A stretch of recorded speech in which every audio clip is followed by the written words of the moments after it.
পাবনার ভাঙ্গুড়ার অষ্টমনীষা বাজারে গভীর রাতে 5টি সোনার দোকান ও একটি বাড়িতে ডাকাতির ঘটনা ঘটেছে। বুধবার 4 ডিসেম্বর রাত 2টার দিকে এই ঘটনা ঘটে। স্থানীয়রা জানান, অষ্টমনীষা বাজারের রতন কর্মকার, তপন কর্মকার, উত্তম কর্মকার, ইউসুফ আলী ও আত্তাপ আলীর সোনার দোকানে ডাকাতি হয়। এই সময় 30 ভরি সোনার গহনা ও 5 লাখ টাকা নিয়ে যায় ডাকাত দল। পরে রতন কর্মকারের বাড়িতে ঢুকে ডাকাতরা তার স্ত্রী ও ছেলে রঞ্জনকে মারপিট করে অন্তত 10 ভরি সোনার গহনা ও নগদ 15 লাখ টাকা লুট করে নেয়।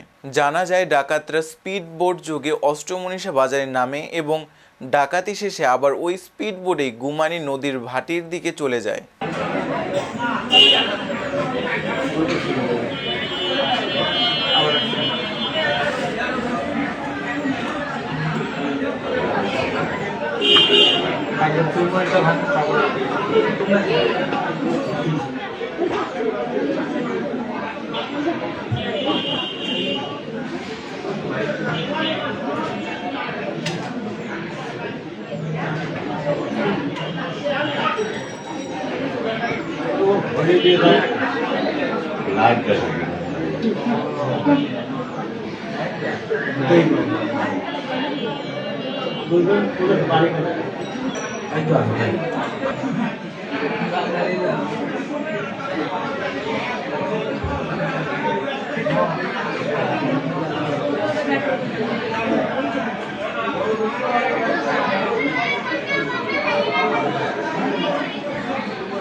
কথা বলেন না ভাই।